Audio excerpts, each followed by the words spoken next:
Well, folks, the Tampa Bay Buccaneers have re-signed quarterback Baker Mayfield on a 3-year deal to the tune of the $30 to $35 million range. This is something that a lot of people expected, right? A 3-year deal around that $30 to $35 million range. Again, we'll talk about specific numbers when they do come out at the end of the day, but Baker Mayfield is going to be staying a Tampa Bay Buccaneer for the foreseeable future. This is something that people are either going to love or possibly hate. We'll see. But at the end of the day, look, Baker Mayfield had a career resurgence last year. He just did. Simple as that. A 9-8 record, playing every single game last year, 4,000 plus passing yards, 28 touchdowns, 10 picks, 300-yard plus playoff games, 6 touchdowns, 2 picks. Was a drive away from making the NFC Championship game with Baker Mayfield, for goodness sakes, folks. This is hopefully what you're getting for the next couple of years. Now, it's going to be very interesting to see how that contract is structured and whatnot, and we can talk about that contract specifically at a later date and in all aspects of that contract, but Baker Mayfield is the Bucs quarterback going forward. This is something that we've talked about so much here on the channel. Baker's going to be 29 years old by the start of the upcoming season. By the time this upcoming contract is going to be over, he's going to be about 32 years old. You could still re-sign him to a couple year deal at that point, but he's going to be the Bucs guy going forward. And I think that there is reasons to be optimistic. I know people are going to say, well, the Bucs should have drafted a quarterback. Folks, at the end of the day, the Bucs weren't in the best position to draft a quarterback. Well, the Bucs could have gotten somebody else in free agency. There's not a lot of options in free agency. Kirk Cousins is out there. He's coming off of a torn Achilles. Who else? Jacoby Brissett is out there.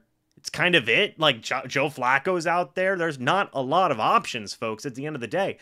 Baker Mayfield was the best immediate success option for the Bucs. And this is still a team that is looking to compete now, that wants to win games now, that sees that they just won a division with a 9-8 record, feels like they can improve off of that and get an even better record next year and maybe make even more noise than they already made in the playoffs. And that was all with Baker Mayfield at the helm.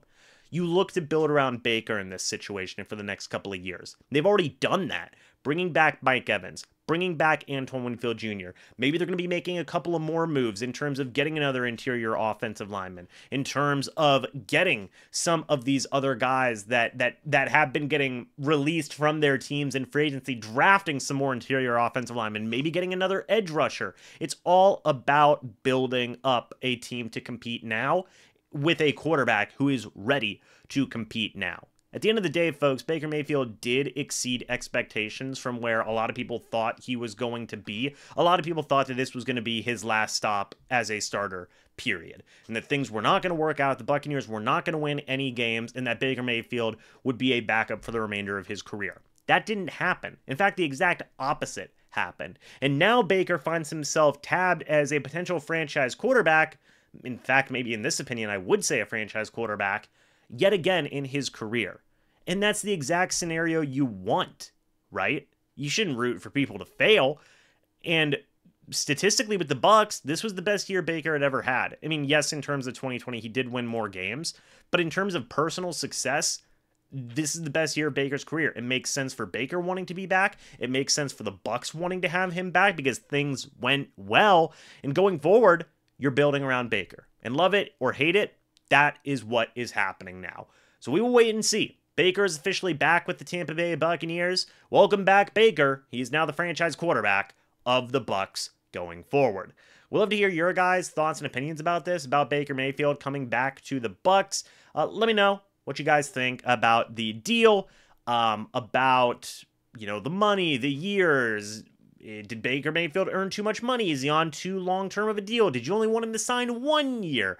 That wouldn't have made a lot of sense, but there's a lot of different types of thoughts and opinions that can go into a situation like this. Myself, personally, I haven't been shy about my opinion. I think it's good that Baker Mayfield is back on this team. I feel like he fits the organization well. The organization fits him well, and it's just a perfect pairing, in my opinion. So we'll just have to wait and see if they can have continued success based off of what they did this past 2023 season. But anyway, guys, thank you so much for watching this video. Hope you all enjoyed. And as always, guys, I will see you all in the next video or the next live stream as we continue on this very, very fun off season. But until then, and as always, guys, goodbye for now, and go Bucs.